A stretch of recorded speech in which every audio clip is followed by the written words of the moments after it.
बच्चों, आज हम लोग क्षितिज भाग 1 के काव्यखंड से पाठ 2 वाक पढ़ेंगे, जिसकी रचयिता कश्मीरी कवयित्री ललद्यद हैं। ललद्यद की काव्य शैली को वाक कहा जाता है। जिस तरह हिंदी में कबीर के दोहे, मीरा के पद, तुलसी की चौपाइयाँ और रसखान के सवैये प्रसिद्ध हैं, उसी तरह ललद्यद के वाक प्रसिद्ध हैं। इनका अनुवाद मीराकांत ने किया है। हिंदी में अनुवाद मीराकांत ने किया है। अपने वाकों के द्वारा उन्होंने जाति धर्म की संकीर्णताओं से ऊपर उठकर भक्ति के ऐसे रास्ते पर चलने पर जोर दिया है जिसका जुड़ाव जीवन से हो। उन्होंने धार्मिक आडंबरों का विरोध किया और प्रेम को सबसे बड़ा मूल्य बताया। ललद्यद ने अपनी भाषा में संस्कृत और फारसी के स्थान पर जनता की सरल भाषा रखी। इसीलिए कश्मीरी जनता की स्मृति और वाणी में आज भी वे जीवित हैं। वे आधुनिक कश्मीरी भाषा का प्रमुख स्तंभ मानी जाती हैं। पहला पद देखिए। रस्सी कच्चे धागे की खींच रही मैं नाव, जाने कब सुन मेरी पुकार, करें देव भव सागर पार। पानी टपके कच्चे सकोरे, व्यर्थ प्रयास हो रहे मेरे, जी में उठती रह हूँ, घर जाने की चाह है घेरे। इस पद में ललद्यद ने ईश्वर की प्राप्ति के लिए किए जाने वाले अपने प्रयासों की व्यर्थता की चर्चा की है। कोई भी प्रयास तभी व्यर्थ होता है जब मन से उसके लिए प्रयास न किया जाए। मन से जो प्रयास करता है उसको उसमें सफलता ज़रूर मिलती है। कवयित्री कहती हैं, मैं कच्चे धागे की रस्सी से नाव को खींच रही हूँ और इसी नाव के द्वारा भवसागर को पार करना चाहती हूँ। ईश्वर पता नहीं कब मेरी पुकार सुनेंगे और भवसागर से पार उतारेंगे। भवसागर किसको कहते हैं? ये संसार जो है, संसार है, ये सागर के समान है और इसमें हम लोग डूबते उतराते चलते हैं, कभी नीचे आते हैं, कभी ऊपर उठते हैं और इसको भवसागर कहा जाता है। अंत में व्यक्ति अपना पूरा जीवन काल देख लेता है, फिर सोचता है कि अंत में एक दिन मरना ही है और भवसागर से पार करके हम ईश्वर के पास किस प्रकार पहुँचें। तो कवयित्री कहती हैं कि जिस रस्सी से मैं नाव खींच रही हूँ वह कच्चे धागे की है।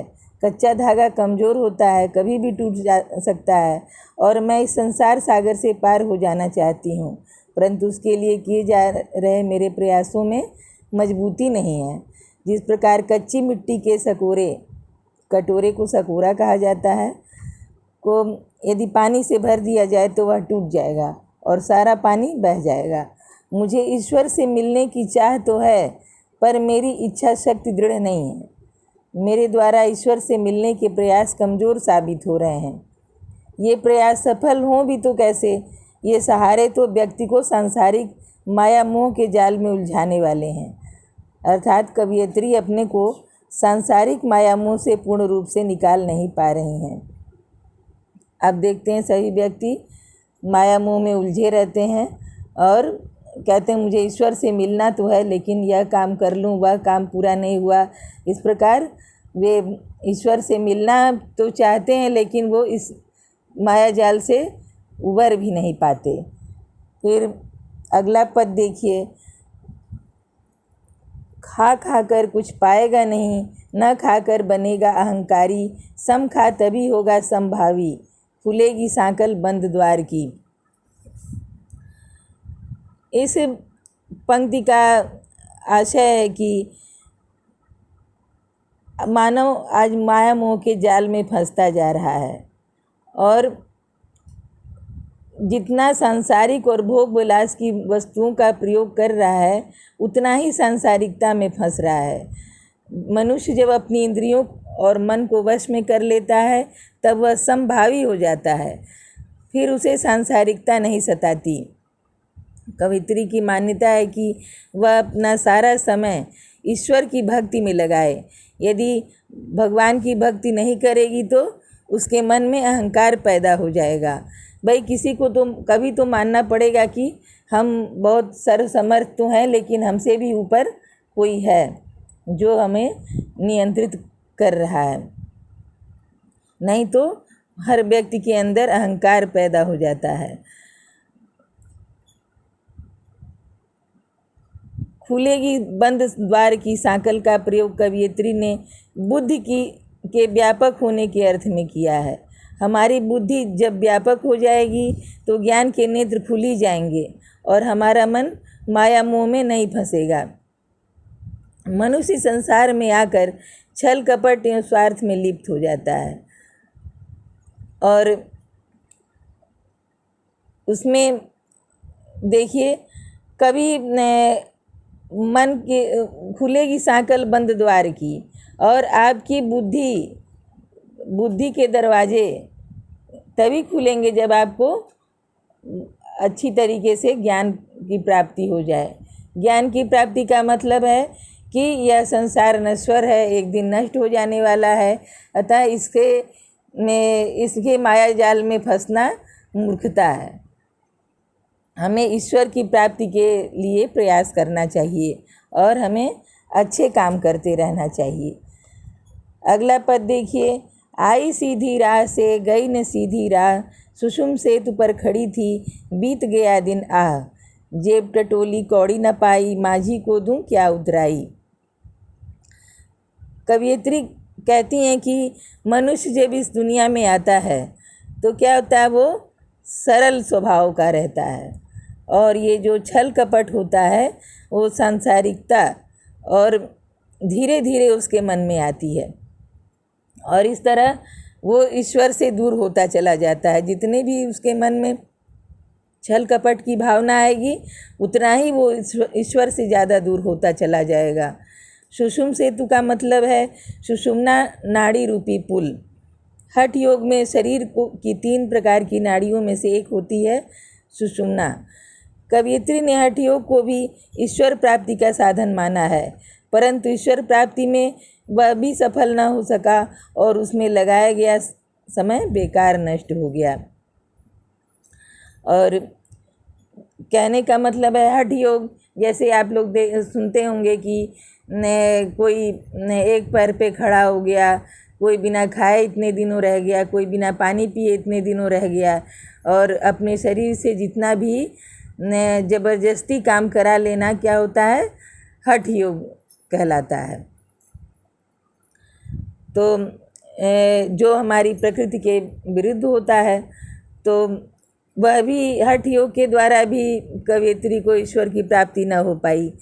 जेब टटोली कौड़ी न पाई, इसका अर्थ यह है कि मनुष्य जब आखिरी वक्त में अपने जीवन के किए गए कार्यों का लेखा जोखा करता है तो उसमें उसके अच्छे कामों की संख्या नहीं के बराबर होती है और बुरे और अमानवीय कर्मों की संख्या बहुत ज़्यादा होती है। इस तरह अब उसके पास समय भी नहीं है कि वह इसको बराबर कर ले, मतलब छल कपट की मात्रा को घटा ले, अच्छाइयों की मात्रा बढ़ा ले। अब तो उसका जीवन काल पूर्ण हो चुका है। तो इसीलिए कहा जाता है कि हमको हमेशा ही अच्छे काम करते रहना चाहिए, बुरे कामों से बचना चाहिए, क्योंकि इसके बाद में हमको पछताना ही पड़ता है। क्योंकि हम लोग के पास समय भी कम है, जीवन काल यह बहुत बड़ा नहीं होता है कि हम उसको खाली बुराइयों से भर दें और अच्छाइयों को कम कर दें। तो हम जितना भी अच्छाई करते रहेंगे उतना ही हमारे लिए अच्छा होगा और ईश्वर की प्राप्ति में सहायक होगा। अगला पद देखिए, थल थल में बसता है शिव ही, भेद न कर क्या हिंदू मुसलमान, ज्ञानी है तो स्वयं को जान, वही है साहिब से पहचान। और इसमें कवयित्री ने ईश्वर को बताया है कि हर स्थान पर, हर कण कण में ईश्वर व्याप्त हैं और इसमें भेदभाव बिल्कुल नहीं करना चाहिए। जिस प्रकार ईश्वर सर्वत्र कण कण में निवास करता है और हम अज्ञानता के अभाव में, अज्ञानता के कारण हम उसका दर्शन नहीं कर पाते, उसको समझ नहीं पाते। ईश्वर को जानने के लिए मनुष्य को अपने अंतःकरण को पवित्र और शुद्ध करके सच्चा आत्मज्ञान प्राप्त करना चाहिए।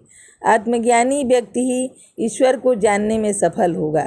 जब तक हम जानेंगे नहीं कि हमारे अंदर क्या शक्ति है, और हमारे अंदर ही भी ईश्वर का निवास है। यह जानकर कि हमारे हर कार्यों पर ईश्वर की नज़र है, हम अच्छे काम करते रहें तो हमको बाद में पछताना नहीं पड़ेगा। मनुष्य अपने अज्ञानता के कारण ही ईश्वर को पाने में असफल रहता है। वह समाज के बनाए धर्म संप्रदायों में उलझ कर रह जाता है। ईश्वर तो घट घट के वासी हैं। जब मनुष्य को आत्मज्ञान हो जाएगा तो वह अपने ज्ञान रूपी नेत्रों से ईश्वर के दर्शन करने में सफल हो सकता है।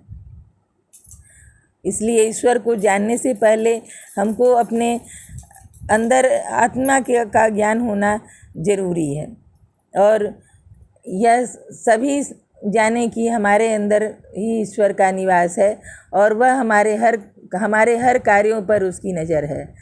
फिर हमसे कोई गलतियां नहीं होंगी और इस तरह आत्मा से परमात्मा का मिलन तो हो गया।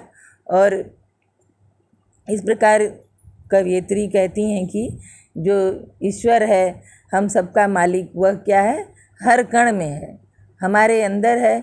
और इसमें हमको भेदभाव नहीं करना चाहिए कि हम हिंदू हैं तो हमारा ईश्वर अलग है, हम मुसलमान हैं तो हमारे अल्लाह अलग हैं। यह ऐसा कुछ नहीं है। वह सभी प्राणी जिस तरह मानव शरीर एक समान है, उसी तरह ईश्वर भी एक समान है और वो अलग अलग कहीं नहीं है। तो इसका जो भेदभाव करता है वह क्या है, अज्ञानी है, मूर्ख है।